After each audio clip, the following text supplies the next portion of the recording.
Thank you, Tara, for a great presentation on both flare and shrink wrap disposal. Now I'd like to invite all of our speakers that are here today to join us for a panel discussion with questions submitted by our attendees.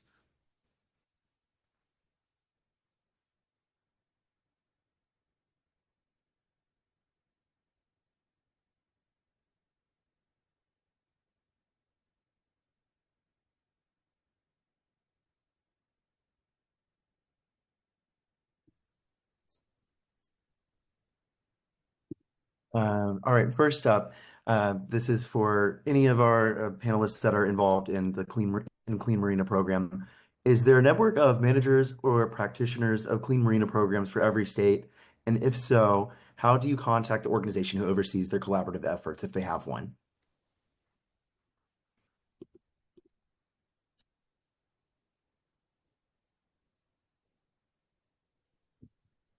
I can take that one.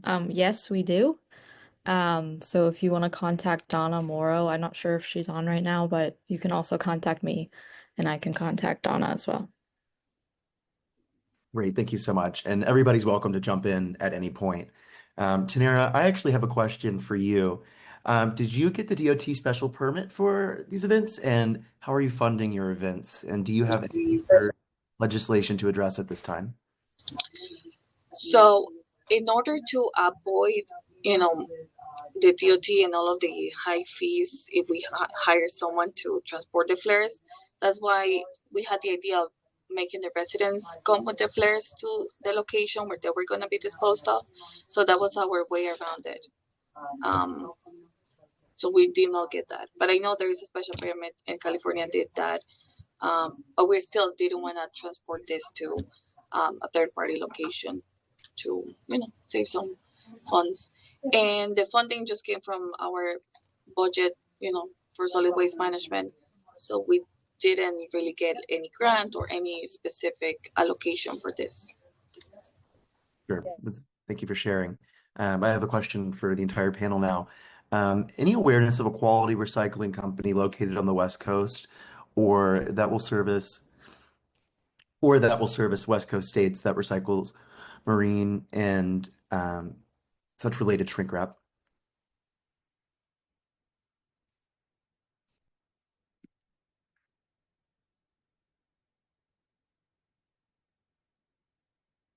All right, then. I'll move on to the next. Oh, Troy, do you have something to say?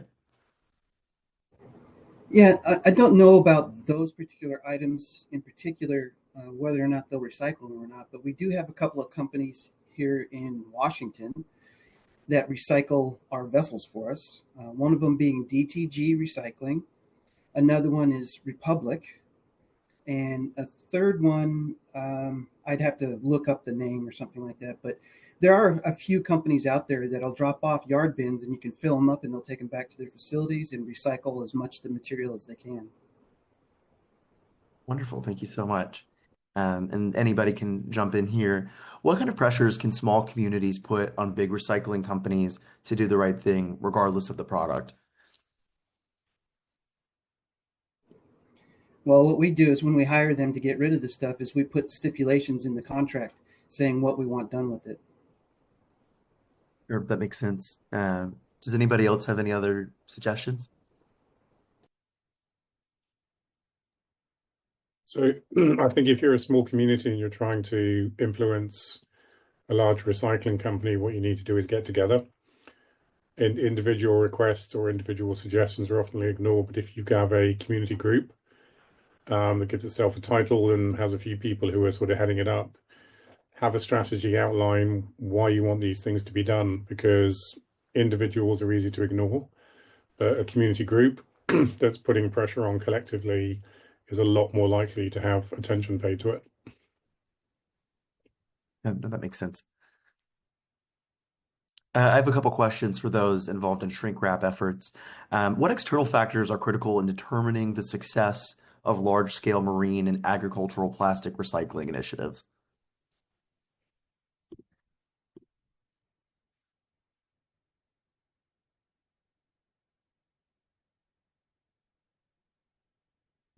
All right, then I'll move on. And anybody can jump in here. In your professional opinion, what is the best way to get the messaging out to the world about changes needing to be made in your area of work, whether it be legislation, global marketing, international partnerships, etc.?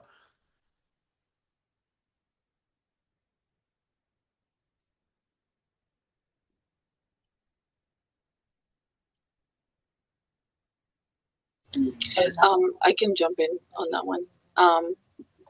Definitely the best way, well, at least the way, we try to work here is involving as many stakeholders as possible. And as, Jane said it before, you have to do things as a group. You don't want to just be the only, single one, because as a group you have a little more pressure. And, that's what I think, involving as many stakeholders and getting as much input as possible before you come up with a proposal. Yeah, no, that definitely makes sense. Does anybody have anything else they'd like to add? Yeah, I think as well, one of the big challenges for sustainability, particularly marine, is everyone is hearing doom and gloom stories. Climate change, the world's going to end. I think what you need to do with sustainability marine is to highlight that there's technology and resources and the positives of what can be achieved. People need to understand the benefits to them. If people are going to be involved in something and support it, they need to understand why and how it's going to benefit them. So if people have got cleaner beaches or they've got cleaner water, or if things, if the wildlife's increasing, if there's more birds in there, whatever it is, people need to understand the value to them. And you've got to give out a positive note. Yes, you have to highlight what the challenges are. But if all people hear is doom and gloom, they think there's just no point to this. And it's important as well to get across to the individual that a small individual contribution is just as valuable as a large one, because if you get 1,000 individuals making one change, that's better probably than 2 or 3 making a large one. Absolutely. I can jump in a little bit. I think about what small part we play in the massive global production of plastics, and how if you are working with a community that's small, you're able to manage the volume of plastics in your community, but there's still so much of it happening outside of your sphere in your community. And so there needs to be, how would I phrase this, action happening at the policy level as well as happening at the local level, because really, and I'm thinking up to international treaties that need to be executed on the management of plastics and the production and the use and waste of plastics, that it has to happen all the way up and down the ladder of stakeholders who are involved in it in order to see some success. But I would agree with James, you do need to see measurable success within your communities to support that buy-in. And one of the suggestions that I can easily think about as a consumer is, what options are available to me in my packaging when I go to the grocery store? And is there a way that we can talk to the grocer about buying products that are not sold in plastic containers? So, I mean, you can think about that in the realm of using marine plastics, such as what Donna talked about yesterday with the shrink wrap for the seasonal shrink wrap used on boats. Instead of going with the annual use of shrink wrap, how about a relatively good tarp that can be used for 7 to 10 years, to try to get consumers to think of different ways of changing their buying patterns.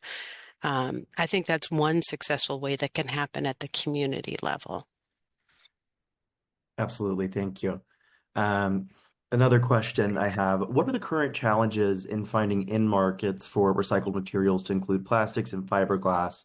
And how can the marine industry or other industries help to develop sustainable uses for this material?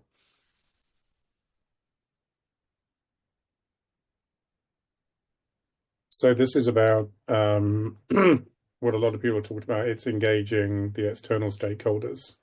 So within an area, you need to identify companies or businesses that can use recycled products, and who might be able to manufacture and use secondary sort of composite panels. So it's identifying where the market is.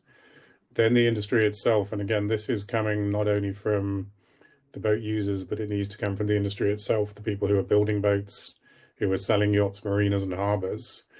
They need to be getting the message out to the marine press as to what they're doing as companies to do it. And you have to raise that awareness. And at the moment, most of the awareness being raised is coming down at a ground level. So it's organizations like Boat US, it's groups and companies and individuals who've been involved in the summit.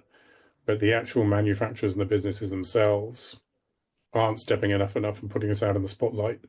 So, and that's where getting this information together. So it's understanding what the scale of the problem is, what resources you have available, what materials and what waste you have, and then putting that and saying, we have X amount of this material. Are there any business or companies in the state of Florida that can actually use it? And that's got to be done through trade magazines and publications. And it's something that hasn't been done yet, but it's starting those conversations. But it has to be from the industry side as well as from the consumer side. Absolutely. I now have a question for Troy, Sarah, Donna, and Vince. Do you think commercial recyclers would be more inclined to become involved if every state began offering a vessel turn-in program? And secondly, would it be beneficial for every state to offer a vessel turn-in program if the end solution is still just landfilling them in the end? Well, my answer would be yes, because you're getting the boat out of the environment and you're reducing the damage that it's doing to the environment. And by sending it to a landfill, the landfills are already dirty, unfortunately, but it's not going to get any dirtier because you're putting a boat in it. I would prefer recycling, yes, and I've encouraged the industry to recycle as much as they can. Our last recycling event we recycled 49 vessels, and out of those, 79% of the vessels was recycled. So we only ended up throwing away about 20%. So we're getting better. It's not perfect, but we're getting better. Sure. Thank you, Troy. And Oh, sorry, go ahead. yeah, I think that if we had a vessel turn-in program or any program that ensured a steady vessels that could either be going to the landfill or being recycled, that the recycling industry would turn to if they saw a steady stream, that we'd be able to get people to establish facilities that strip the metals and shredders that grind up the fiberglass, but we're not going to have it until they have that steady stream coming in. And if I can jump in real quick on that one too, a lot of places, for example, Ocean County, we only have one landfill left. So anything we can do to save space is definitely precious. So having programs like this to deal with items that are absolutely big and would take a lot of landfill space and shorten the life of our landfill would definitely be great. And just like he said it before, if you have a steady stream where you can actually send the materials out quickly and not have to store things for a long time, that would definitely help as well. Troy, would you like to add anything? Yeah, I would just like to add that when we first started recycling vessels, there was only one company in Washington that would do the work. And since we began and we started giving the company steady work, 2 other companies have shown great interest in recycling vessels. So the industry is turning once they find out that there's money to be had in it. And I think that's the key. Funding, really, is to start the industry going. Yeah, absolutely. And then I have a question for those involved in the Clean Marina programs. Is there a network of managers, practitioners of Clean Marina programs for every state? And if so, how do you contact the organization that oversees their collaborative efforts if they have one? Can you share more initiatives? Can you share more about these initiatives for our attendees? I know of the Clean Marina program here in Washington is run by Aaron Barnett with the Sea Grant, Washington Sea Grant.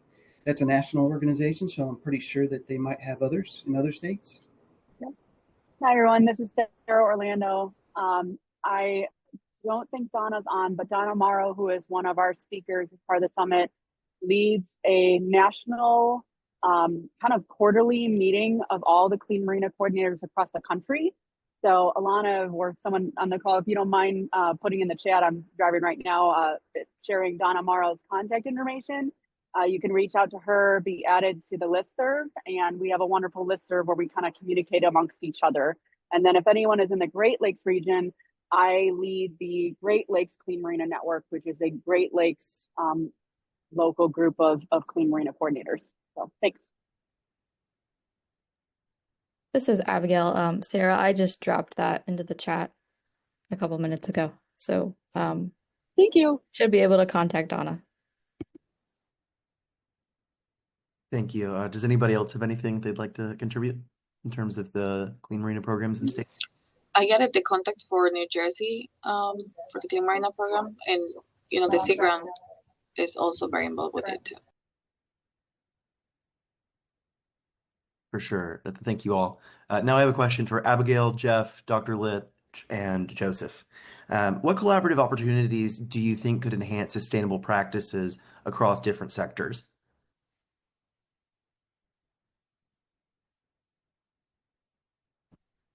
I gotta think about that one.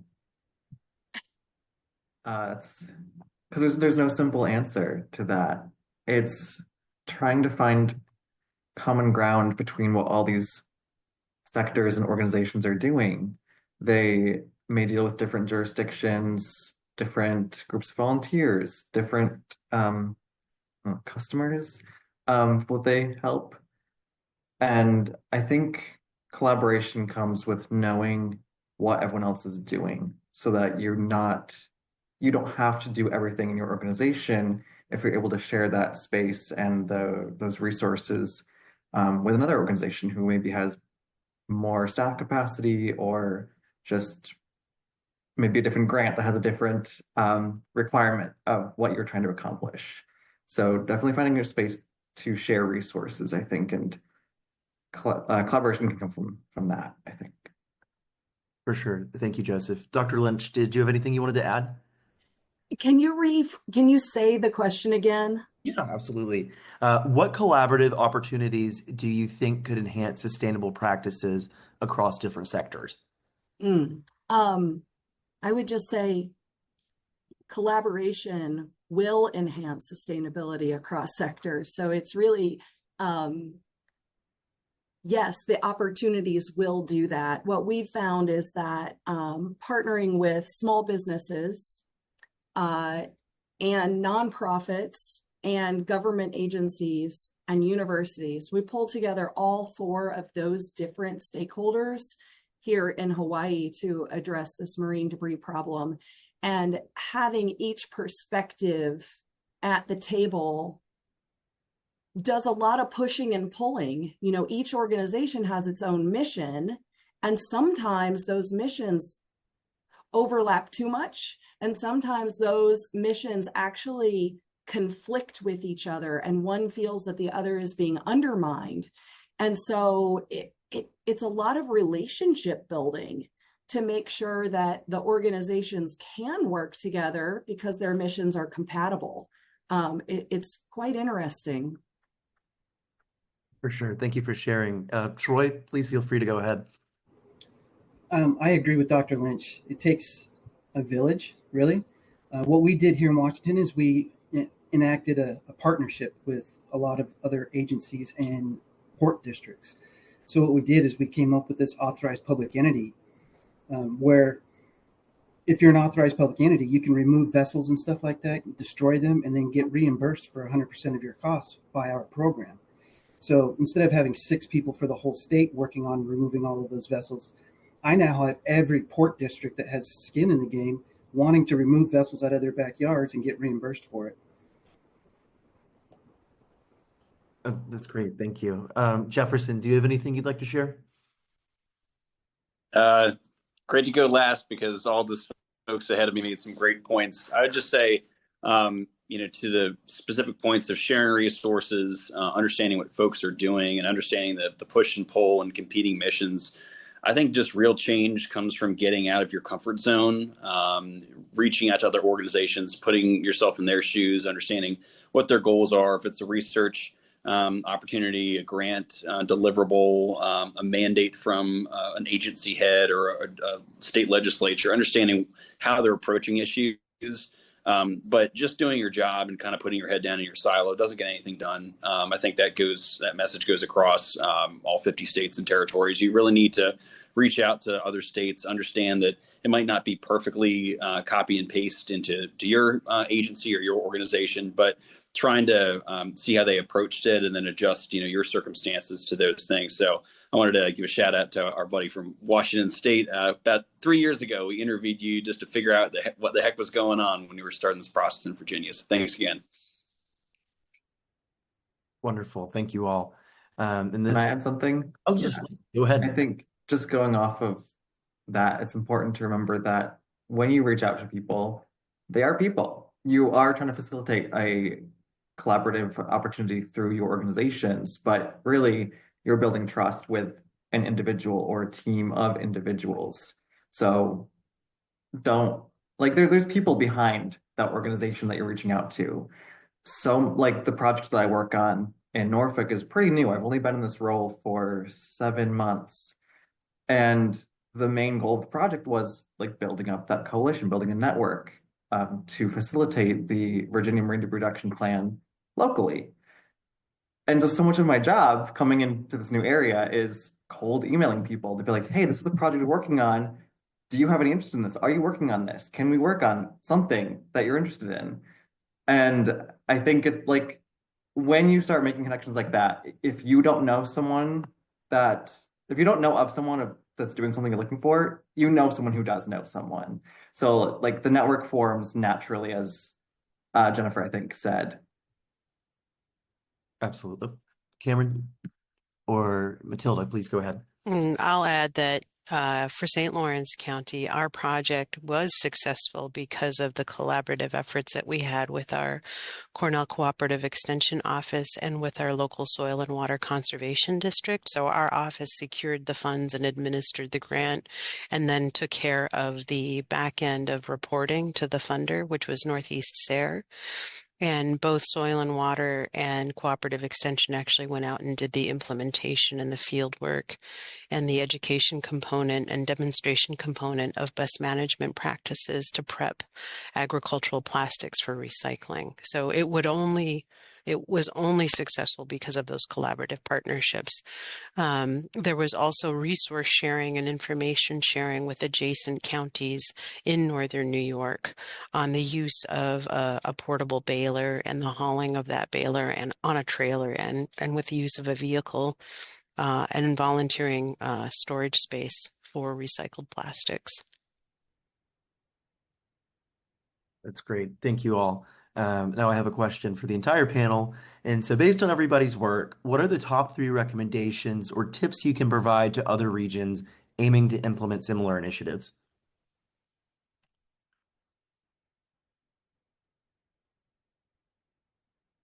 Sarah, please go ahead. Yeah, I have a recommendation, honestly, not for the other attendees, but for this session in general. I've been thinking about it as we've been talking today. I was part of a collaborative summit very similar to this on the topic of invasive species years ago. And what made it one of the most productive, it was a 2-day in-person meeting, but what made it so productive was that there were all of the folks that were similar to the folks that are this summit at the table. So the NGOs, the organizations that are related to marine debris, to recreational boating, but then there were the industry. We had boat manufacturers, the heads of boat manufacturers at the table, and we had people who were engine developers, all these different, and then we had industry members. And so I think to me, a key recommendation is take what we've learned, take what we've come from this summit, and whether you can do it regionally or whether we can push for something nationally, we've got to bring the industry, the plastics industry, the marine manufacturing industry, other members of the recreational boating industry more engaged and have everybody at the table. So we all are having conversations together amongst across our kind of interdisciplinary areas. So that's my key recommendation and takeaway. Gotcha. Thank you. Troy, I see your hands up.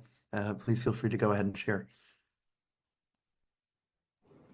Yeah, I would say the three key things for our program here are funding. Funding is a big one. Statutes, getting the legal right to do whatever you want to do, and then outreach and education. Those are the three key pillars, I think, to our program. Absolutely. Danara?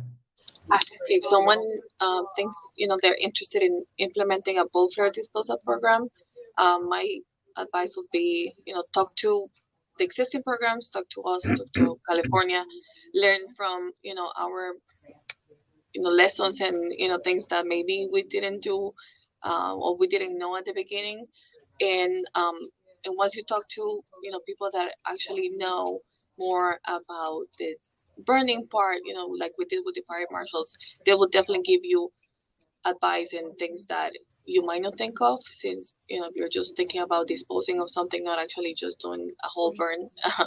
And some things that might worry you a lot might not be a big deal. That was definitely my case. But if you talk to other programs and experiences, you're gonna learn a lot, and then you're gonna save yourself a lot of time looking and researching for things that everybody already did. And yeah, so if anyone is interested, please reach out and we can hop on a call or anything like that. For sure. Thank you. Let's see here. We've got several hands up. Vincent, would you like to go ahead? Yeah, I would recommend first identifying a diverse set of partners that you're going to need for your effort, and build some trust and understanding of those partners, and then finally bring in the students. For sure. James, I saw your hand was up for a bit. Do you have anything you'd like to share? Yeah, so the other thing to do, then, no matter whether it's at a very small scale or a larger one, you need to create a plan. You need a written plan with some structure. You need to basically outline what you're trying to achieve, what resources you have, where there might be skills and expertise that you have to bring in. Because when you're trying to create something, you have to approach it as professionally as you possibly can. Because when you do go to the company or organization or the local authority that you're trying to deal with, they will have questions. If they can see you're prepared and you've got a plan and you've got structure, I think it allows you a much, much better chance for success. So even though it might be purely on a voluntary basis, you need to make it as efficient and business-like as you can before you take it to the next level. For sure. Thank you. Dr. Lynch? I wanted to reiterate a couple things I've already heard, because these are some fantastic recommendations. The first one that really resonated with me is the diverse stakeholders. I think in the environmental field, we often shy away from the big industry partners that might be seen as a negative towards the environment, but really they're the ship that needs the steering, and working with them. And most industries are interested in sustainability and want to work towards that. And so I found that, opening the door to big industry partners is a very big benefit.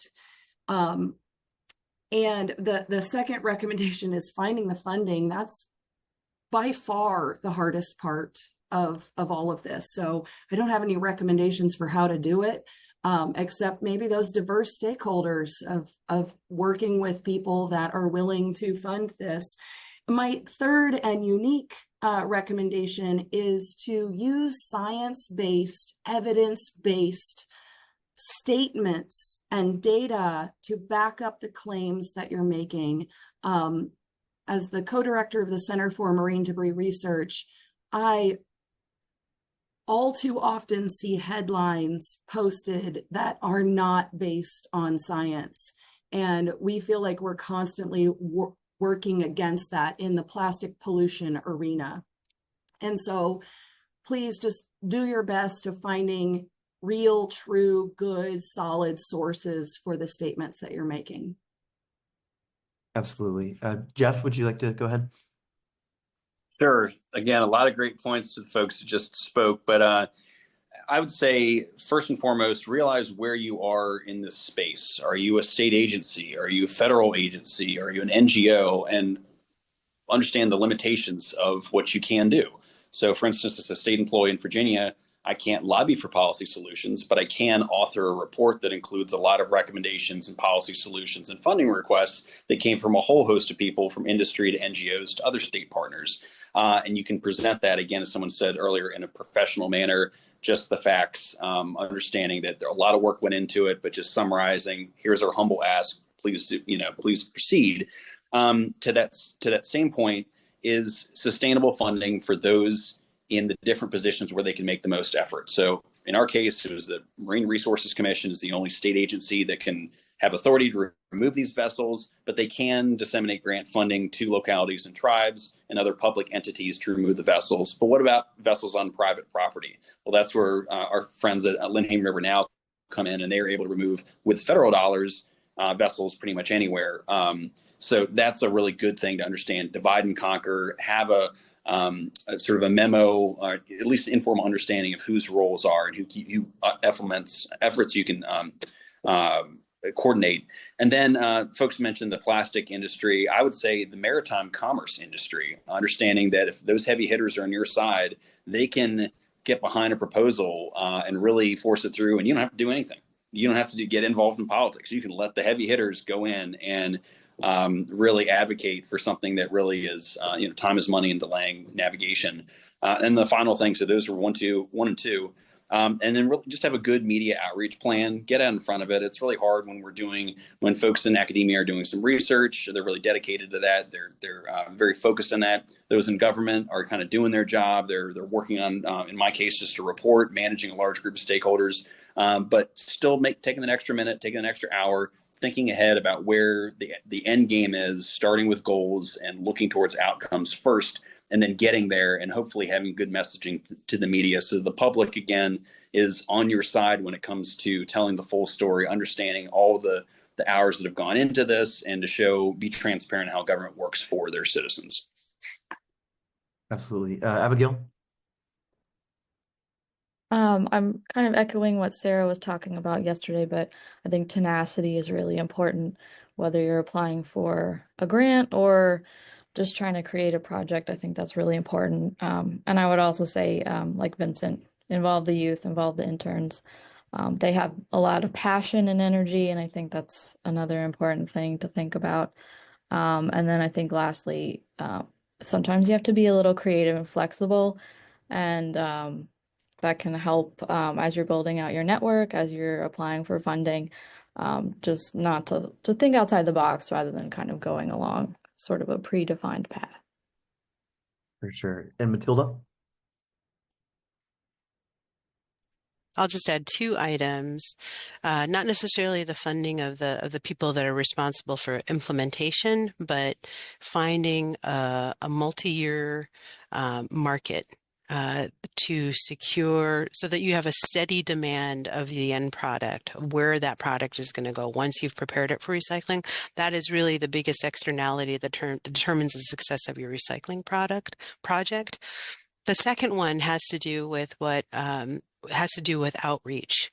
And I have found that a really effective way of reaching out to the public, whether it be through a project or when it comes to policy discussions, is to ask artists to come in and be a part of that discussion and to work with your project as a medium. And it really has a profound impact on bystanders who are not necessarily directly involved in that project, but see something and are affected by the art that is made by the artists. For sure. And Tanera? Yeah, so just one last thing I want to talk about the funding, because I know a lot of people mentioned that. As an example, in New Jersey, we have the Clean Communities Program, which is a grant, and it goes to every county and every municipality. We use that grant for litter abatement and other things, but mostly waste reduction, cleaning streets, lakes, the beach, etc. And we realize that a lot of stakeholders are asking grants to other organizations to buy the same things that we can buy for them for free, like without any applying or anything. So my point is, ask around. If you have an idea, ask your stakeholders, talk about it, and someone will guide you to maybe a source that has funding that is looking for ideas on how to use it. I know we're always looking for ideas on how to use our Clean Communities funds, and if it's a good idea and you have evidence and it's definitely sustainable or has a good impact, we will definitely work with that. So that's my point. Just talk about it with a lot of people and it will happen. For sure. Thank you all. Now I have a question for Troy, Vince, and Cameron. From your work, are you able to speak on the major sources of ADVs and why they happen? Yes. So boats get old. They get really expensive to take care of, maintain, and to moor in marinas and stuff like that. And so when owners get financially strapped, they look for ways to get rid of their boats. And typically they sell them to people who don't have the resources to do what they needed to do in the first place. And so they end up getting stripped and then anchored out on state-owned aquatic lands or abandoned somewhere where we'll have to pick them up off the shore or pick them up off the bottom. So that's the major one. And the first key indicator to that is not registering your vessel or renewing your registration. That's the first thing that goes. For sure. Thank you, Troy. And that's why we have the turn-in program. Is we're trying to prevent those boats from getting into those hands and take them off the hands of the owners who no longer can take care of them anymore. Absolutely. Vince and Cameron, do you all have anything you'd like to add? Yeah, I'll chime in real quick. I definitely feel like I mentioned this earlier, but ours is definitely episodic with hurricanes. It's a big producer of DVs for us in Florida.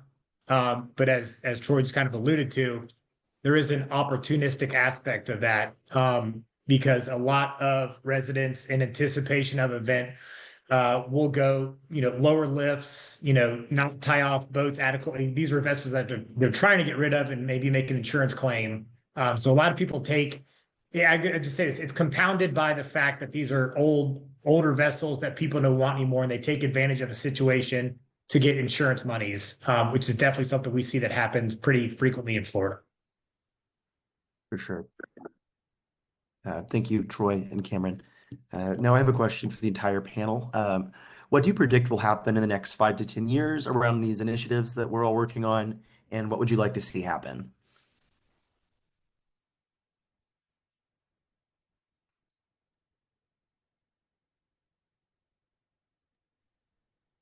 I'll jump in just. Oh, I don't know who's speaking, but I'll continue on then. I would just say for me personally, I think we're relatively new to the beneficial reuse space of derelict vessels. We started with just kind of, I talked in my presentation, we're working with one supplier who can utilize the material, but this has definitely been an enlightening conference for me, and know that there's so many other opportunities and ways to reuse and repurpose the materials from derelict vessels.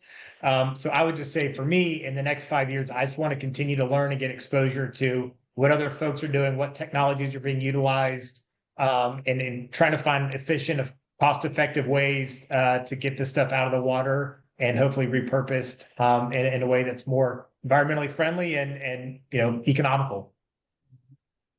Absolutely. Tanera? Yeah, so the goal for our program is to stop doing events and actually have a drop-off that could function from Monday through Saturday. So people can just bring their boat flares once they expire instead of having to wait for an event. So as I said it during the presentation, we have a lot of people that live only here during the summer. So that will help us capture more material. And obviously we would like to see other counties and other states join programs where they take care of their flares in-house instead of transporting it somewhere far.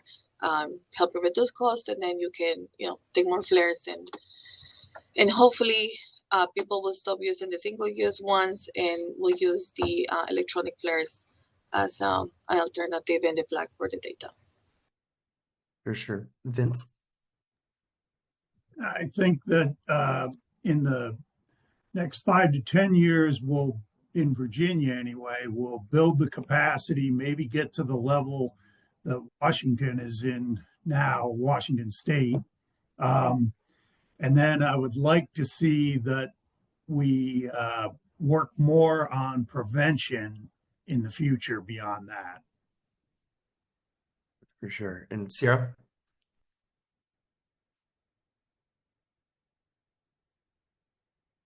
All right, Sarah, I'm not sure if you're there still, but your hand is raised. Okay, no longer. Oh, Sorry, everyone's struggling with network availability here, but tagging along with, I think there's a lot to be done, and I'm hopeful that we're turning a corner on the need for more public education with and engagement with the recreational boating community on ADVs and kind of intercepting this problem before it becomes a problem. And then I also feel just in general, I just want to say I'm personally empowered and excited about the progress that's been shared on ADVs and recycling and prevention during this summit. And so I'm hopeful that in the next 5 to 10 years, we're starting to turn a corner and slowly and surely making some more momentum on that topic. So I'm excited there. for sure. Thank you all. Would anybody else like to add anything? Oh, I'll Dr. jump. Please go ahead. Sorry. Yeah, my hope and my vision for the next 10 years within Hawaii's issues of the derelict fishing gear as well as ADVs is a more secure long-term removal activities that are not focused on only volunteer Good Samaritan organizations. That is who has been removing marine debris for decades in Hawaii, and it really is a larger problem than that. So I would just like to see a secure long-term program that is official and will last through the decades, because the garbage patch in the North Pacific, at the rate that we're cleaning it up in Hawaii, we'll need to continue cleaning for 500 years. So we need a way to increase the removal of this debris. And in addition, my big vision is that we will have local circular economy for plastics in the state of Hawaii in the next 10 years, where we can prove that we can recycle the marine debris and maybe post-consumer plastics into locally used necessary long-term products that keep the carbon embedded in the plastic and not released into the atmosphere. Thank you. Would anybody else like to add anything? No? All right then.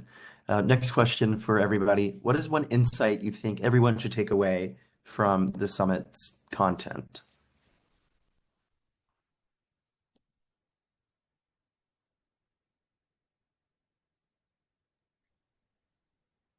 James, please go ahead. Yeah, so I think one thing that's been very consistent is there's a huge amount of skill level, intelligence, ability, and resources out there. And I think looking at how to coordinate more and to cooperate more and to make those resources more generally available, it's much more difficult to do things in isolation, particularly when it comes to things like ADVs, plastic on beaches. So I know it's much more difficult for you in the US than it is here because it's such a huge country.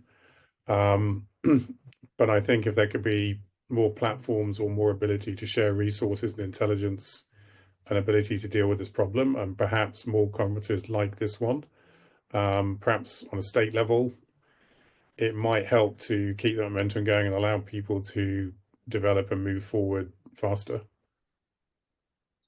Absolutely. Vince? Collaborate.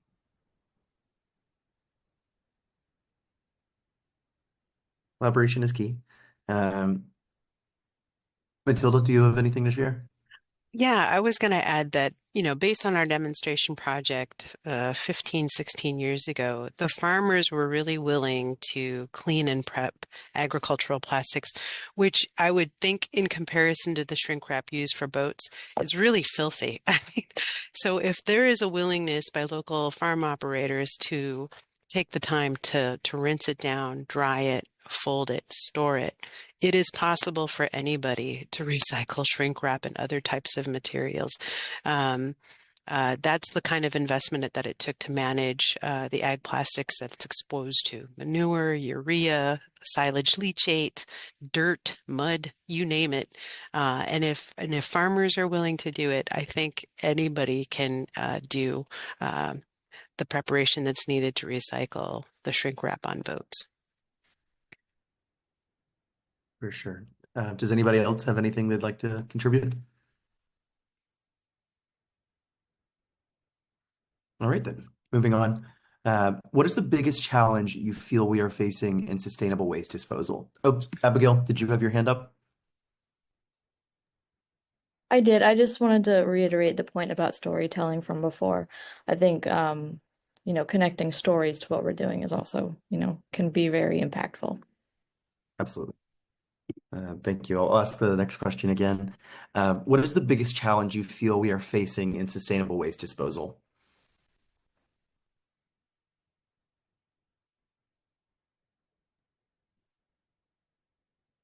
James? Yeah, I think the way people look at sustainability and recycling is people seeing it as a problem. We need to step back and go, okay, here is an opportunity, not only to reduce the impact on the environment, but to change the way that businesses operate, to reduce the production of waste, and to use more resources and intelligence to see what can actually be done with it. We need to end up to be far more circular in every single aspect of our lives. And at the moment, a lot of the sustainability is, look, we've got a huge problem here and it needs to be more, we have an opportunity. And I think probably for the first time, we have the resources and technology to be able to come up with solutions that are practical and that work and that will make a huge difference. And we have the communications to be able to get that out to a much, much wider basis. So let's look at this as an opportunity and a chance to change things as opposed to it being a problem, which is very, very negative. For sure. Tanera? I'm just gonna give the example of our shrink wrap program here in Ocean County. The biggest challenges might be that it's not mandatory. It's not a mandatory item. Then the collection, we don't charge business if they bring shrink wrap to us, but they are not willing to pay for the hauler to bring it to us. So we're talking about money, and some marinas even said that it's just very inconvenient to have all of these different containers to stockpile it and then come and do a big dump at our site. So I will say, if it's not mandatory, if it costs more and is not super convenient to them, they might not be 100% in. That's just some of the challenges we have here. Absolutely. Vince? I think the biggest challenge is going to be changing attitudes. The people just doing what we've always done, and this is the way we've always done it. We really got to put a lot into education and outreach to change those attitudes so that people are willing to try something new. Absolutely. Sarah? Thank you. I'm just going to add a suggestion that was brought up at a Working Waterfronts conference that I was at recently. There are state extension programs in every state across the country in the United States. And there should be 4-H programs in each of those states. There's a great opportunity if you're able to connect with one of your county educators. You can write a 4-H program book. We did some in Ohio Sea Grant on clean boating and fishing. And to me, that's a great opportunity to reach youth at a very early age engage them in possibly learning about this industry, hopefully right becoming a part of this industry, and then do some impactful education so that, you know, we might not be able to change culture or have a challenge changing culture with the current generation of boaters, but hopefully the next generation of recreational water enthusiasts, we can provide some significant education there. So just a suggestion for across the states, if you can write a 4-H book or partner with your state extension there. Absolutely. Thank you. Does anybody else have anything they'd like to add? All right, then moving on. What role do you see for policy and legislation in advancing the initiatives highlighted during the summit?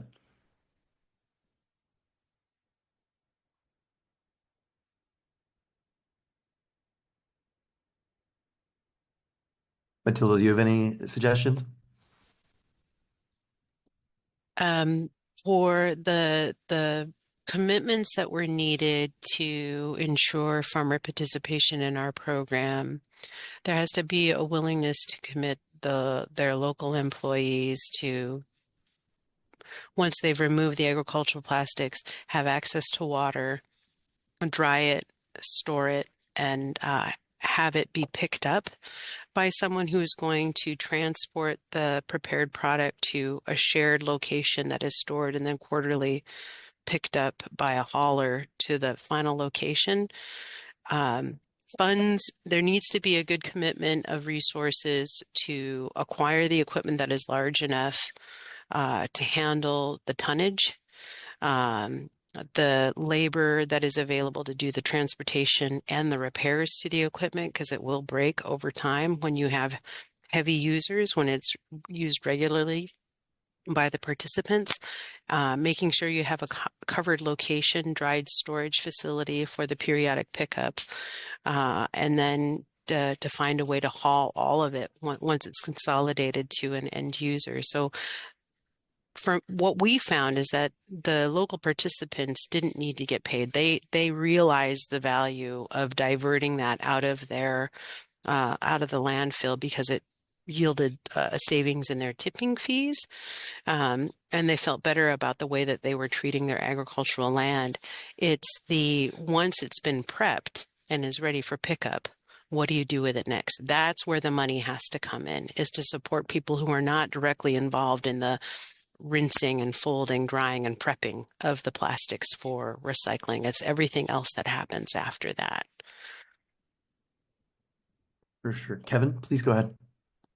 I think the biggest role in policy in this particular issue is that we really need public programs and public dollars to really get this recycling industry off the ground. I think it's kind of analogous to NASA giving contracts to small startup rocket companies to help them do the R&D that's needed to develop their rocket until they can stand on their own 2 feet and have a business case. And so I think what we really need help with is essentially that the time and the money to develop this industry to the point where it's profitable and this waste product becomes a commodity that has value, and that a lot of these recycling initiatives can stand on their own 2 feet. And so whether that's, incentives from local or state governments or R&D funds to help recyclers develop, new ways to handle some of these tricky materials, I think that's probably the biggest role in all these issues to me. I would add to that I don't think it's necessary to show that such a program pays for itself, but there are non-monetary benefits that are found, diverting it out of the water stream, diverting it out of the presence of microplastics in our brains and our lungs and our organs, and not just in our bodies, but in other wildlife, talking about that and saying, it's just like standardizing the creation of landfills and waste collection from residential homes. That's how we need to standardize the practice. And the resources are needed to commit to that. For sure. Is there anything else that people would like to add? All right, then. What are the next steps for everybody after this summit, or what next steps would you like to see attendees take?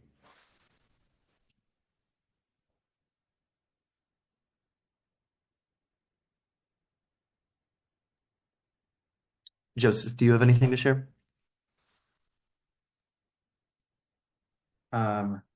Once I get the words, I will. come back to me. Sure. James, please go ahead. So I've obviously come across quite a few people during the summit that have technology resources that might benefit what we're doing. So it's looking at how some of the individual collaborations that can be formed from this to take the project that we're running in the UK and expanding that and sort of trying to make that better. So yeah, it's developing a relationship, just looking at the options that we hadn't considered before of what you guys are doing over in the US and how that could possibly benefit us. And again, keeping up the communication and the collaboration. At the end of the day, it's one sort of big ocean. And I think we've had an amazing opportunity here to make connections and to understand opportunities and resources that we didn't have before. So that's definitely going to be my focus. Absolutely. Thank you. Joseph, please go ahead. I think my focus will also be on collaboration. My team at Old Dominion University doesn't directly do the removals of ADVs, but we do a lot of the education work around what ADVs are and around what other organizations in the area are doing. So I think what I can take away, like my next steps from this conference would be taking the resources I learned about here and seeing if there are is anyone doing that in the area, or is there anyone who could be doing things like flare disposals, because that's also plays into marine debris. So collaboration, and I see everyone else in my team has raised their hands, so maybe we have more ideas here. Wonderful. Abigail, please go ahead. I was just gonna say, for to kind of piggyback off that, for attendees, like don't be afraid to reach out to anyone on this panel or who presented at this conference. You know, we're here to answer questions and to collaborate. So definitely don't be shy. You know, reach out to us if you would like to work on a project together or have a question. Absolutely. Vince, please go ahead.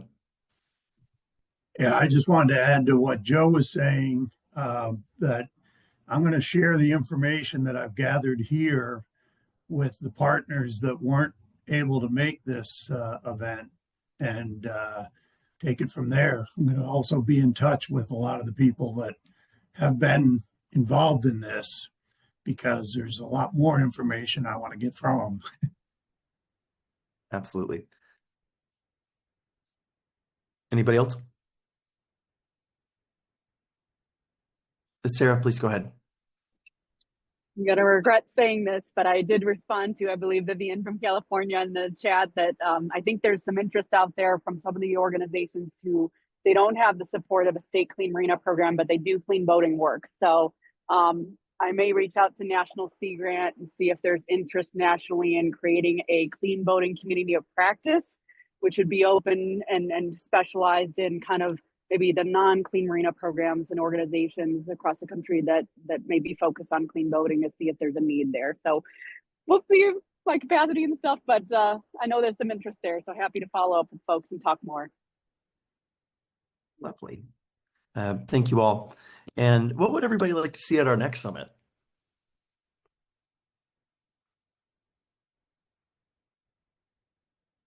Dr. Lynch, do you have any thoughts?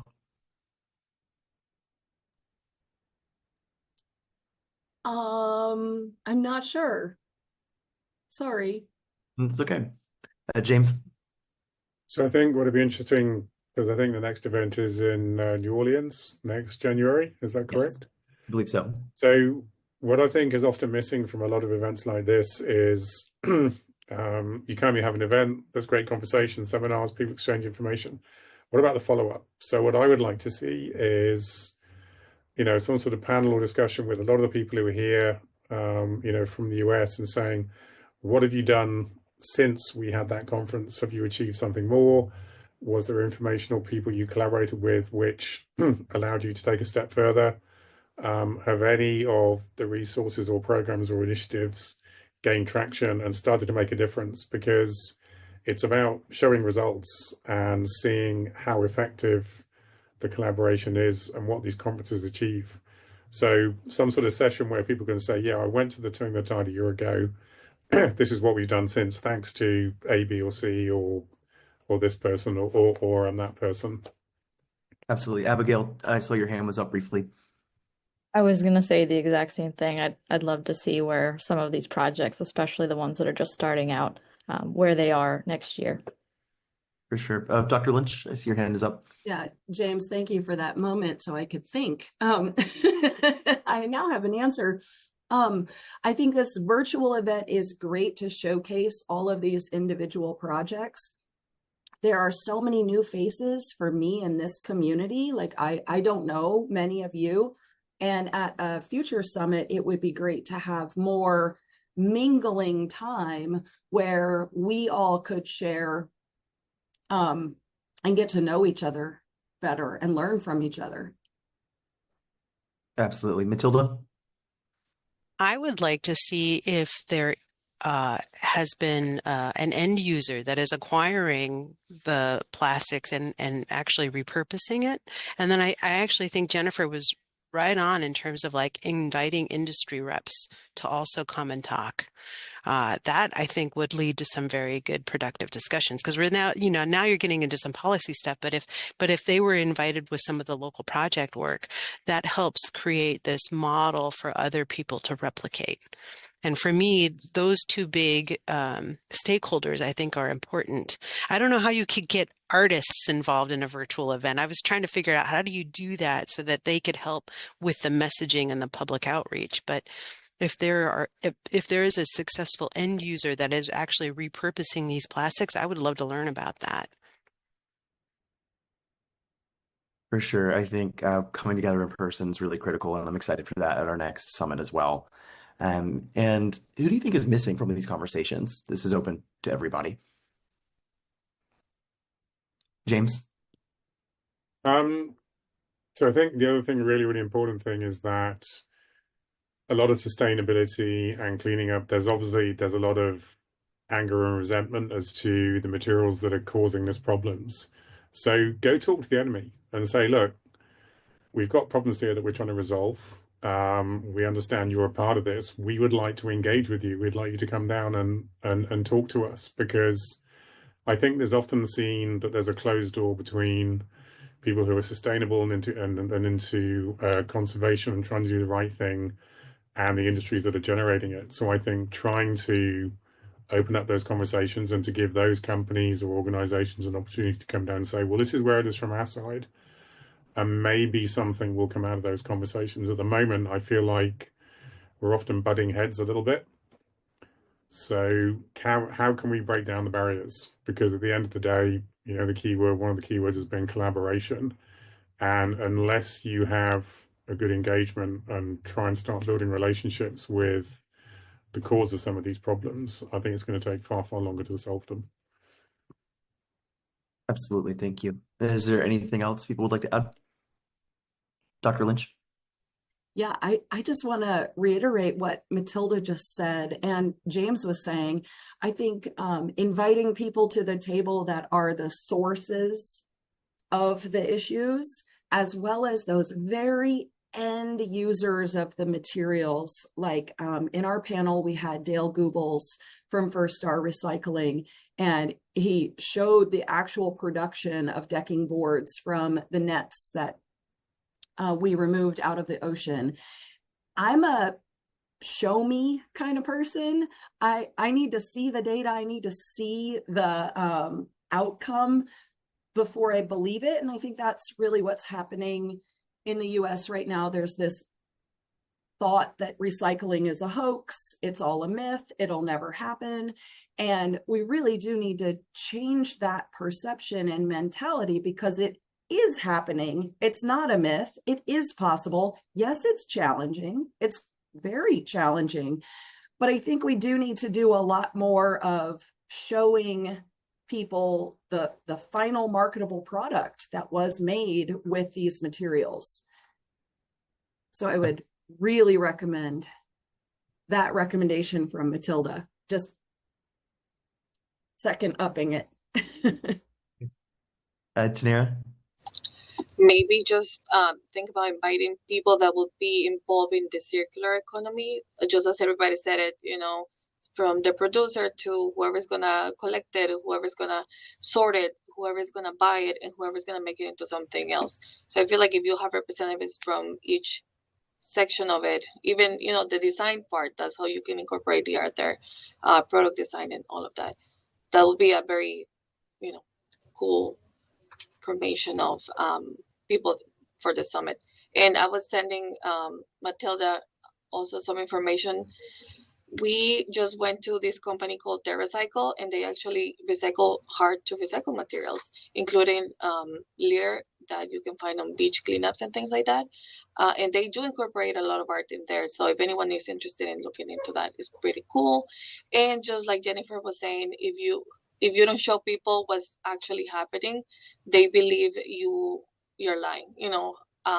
We also do outreach at our office, and we have so many people that think that we just collect the recycle. I mean, we don't collect the recycling, but that at the recycling center, we just put it in trucks and bring it to the landfill. We went all the way to making a video showing what happens inside and how everything is sorted and where everything goes, etc. Because you have to be very visual and straightforward for people to, if they're skeptical, to jump and be part of your programs. Absolutely. Thank you. And as people in the thick of these topics, did any speaker or topic challenge your thinking?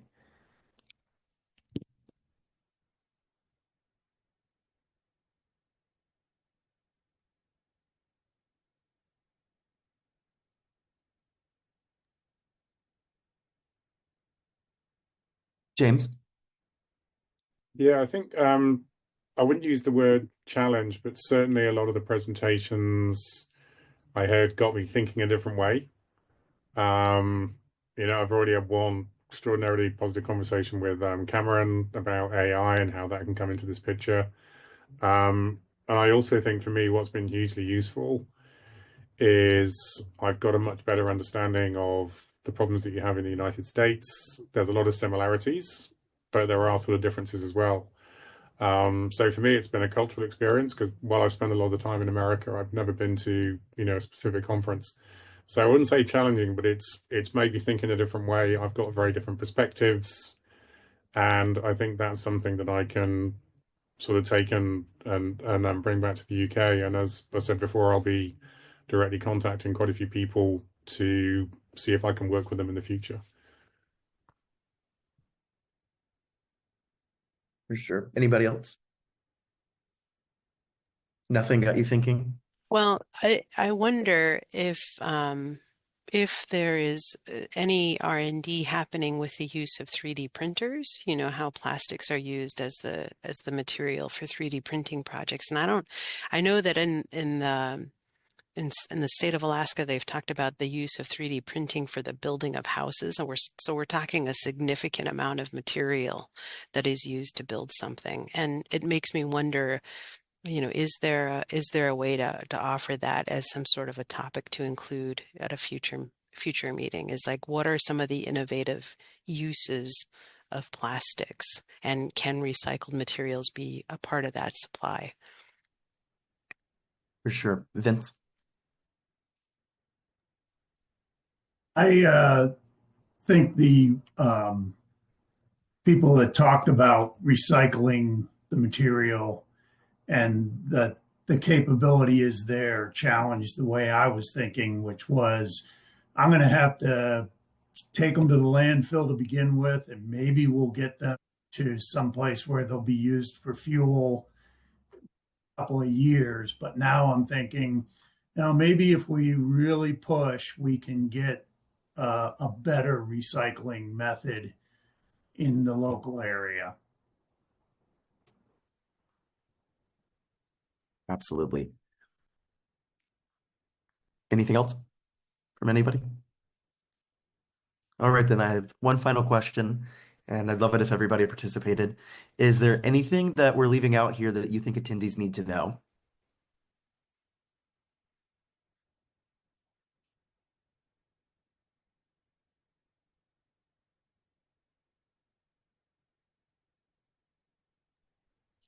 I've got one.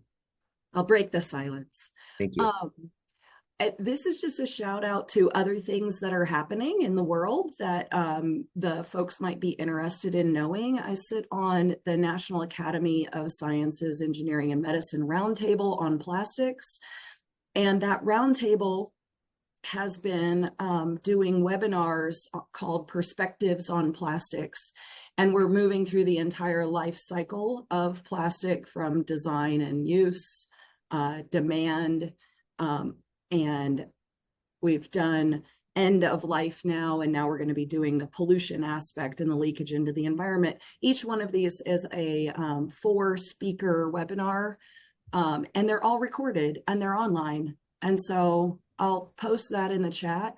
I think it gives a diverse perspective on the plastic issue across the whole life cycle. James? So we've been doing some work with the United Nations Environmental Programme. We've been working with them on looking at sort of plastic waste, and particularly with a marine focus. And if you go onto their website, there's an awful lot of very, very good information and papers. And obviously the perspective there is a global one. And so I think it's a resource. Go onto their website, have a look. There's ways of engaging with them, because I think it's important to remember that, this has been a, United States focused conference. It's about one ocean and one planet. So go to the UNEP environmental page, have a look at what they're doing, and maybe reach out to some of the people there to see if there could be any benefit or collaboration on a much higher level. Absolutely. Sarah? So I'm going to make this statement with a disclaimer that this year is an atypical year, and I'm not sure what will happen over the next 6 months, but in a typical year, many Sea Grant college programs across the country offer requests for proposals, or RFPs, for state research on environmental issues. And you would have to partner with the university researcher. It does not have to be your Sea Grant college. It can be any college in the state. And there's oftentimes small grant and large grant proposals that can address issues and topics of need for the state. So what I'm suggesting is, if you need a willingness to pay social science survey on, are your boaters willing to pay more for shrimp wrap recycling or for abandoned derelict vessel, that might be a great Sea Grant proposal project, working with a social science researcher. If you are wanting to test or pilot out a different technology, you might be able to partner with a university researcher and a company to do that research. So it's a great opportunity. It happens every 2 years at your state Sea Grant college program. Again, this year is a little different, but in typical years, it's a great opportunity to help fund possibly some research questions. Abigail? I just wanted to echo what James was saying about having more of a global perspective. I think it would be really great to involve other countries, since, the ocean really is more of a global, plastic pollution is more of a global issue with our oceans. Absolutely. Any other final thoughts? All right, then. Thank you to all of our speakers for an incredible panel discussion, and to your attendees for the questions. At this time, Alana will join us for final giveaway and our closing.